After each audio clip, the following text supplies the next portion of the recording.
கோவையில் பிரமாண்டமான சலுகையில் பழைய இரு சக்கர வாகனங்கள் குறைந்த முன்பணத்தில் விலையில் வாங்க ஒரே இடம் எசேன் மோட்டார்ஸ், சீத்தாபுதூர்.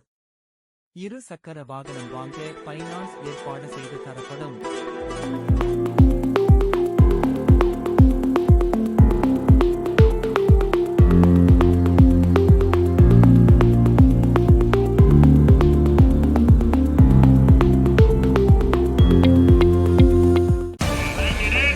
சம்பள முரண்பாட்டை கலைந்திடு.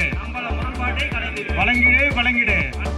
தருமபுரி உழவர் பேரியக்கம் கிழக்கு மாவட்டம் சார்பில் கரும்பு விவசாயிகள் சங்க தலைவர் சத்யராஜ் தலைமையில் கோபாலபுரம் கூட்டுறவு சர்க்கரை ஆலை தனி அலுவலர் அவர்களை நேரில் சந்தித்து விவசாயிகளின் முக்கிய கோரிக்கைகளான டன் ஒன்றுக்கு கட்டுக்கழிவு கோதாலை கழிவு 1% பதிலாக அதிக 1.5% பிடித்தம் செய்வதை 1% ஆக்க வேண்டும் எனவும், சுப்பிரமணிய சிவா கூட்டுறவு சர்க்கரை வளாகத்தில் திருமண மண்டபம் கட்ட வேண்டும் எனவும், ஆலை நிர்வாகம் வழங்கும் உரங்கள் விவசாயிகளுக்கு வழங்குவதில் கட்டாயப்படுத்தக்கூடாது எனவும், ஆலை கழிவுகளை விவசாயிகளுக்கு இலவசமாக வழங்க வேண்டும் எனவும் கோரிக்கை வைத்தனர்.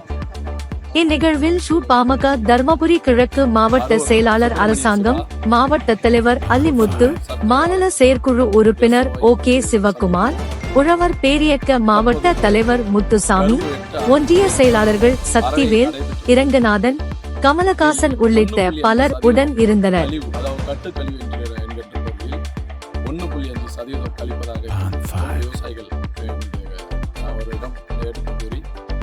ஏற்கனவே 1% மட்டும்தான் வந்து கட்டுக்கழிவாக கழிப்பார்கள்.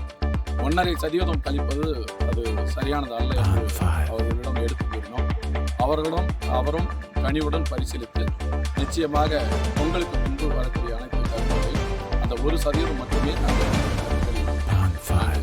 செய்வோம் என்று உறுதியளித்துள்ளார்கள். அதேபோல் இந்த பகுதியுடைய விவசாயிகளுடைய நீண்ட நாள் கோரிக்கை, இந்த வளாகத்தில், அதாவது சுப்பிரமணிய சிவா சர்க்கரை ஆலை வளாகத்தில் ஒரு திருமண மண்டபம் கட்ட வேண்டும் என்கின்ற கோரிக்கை, அதுவும் கனிவுடன் பரிசீலித்து நிச்சயமாக அதை செய்கிறேன் என்று கூறியுள்ளார்கள்.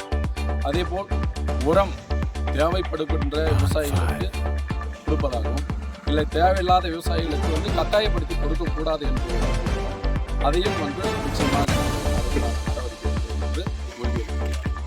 ஆலை கழிவை பொறுத்த வரைக்கும் ஒவ்வொரு ஏக்கருக்கும் 10 டன் தர வேண்டும் என்று கோரிக்கை வைத்த அடிப்படையில் அதையும் வருவதாக சர்க்கரை ஆலை உறுதியளித்தார். மகாசபை கூட்டம் நீண்ட காலமாக நடத்தவில்லை என்கின்ற கோரிக்கையும் அதையும் நிச்சயமாக கூடிய சீக்கிரம் நடத்துவதற்குண்டான ஏற்பாடுகளும் நாங்கள்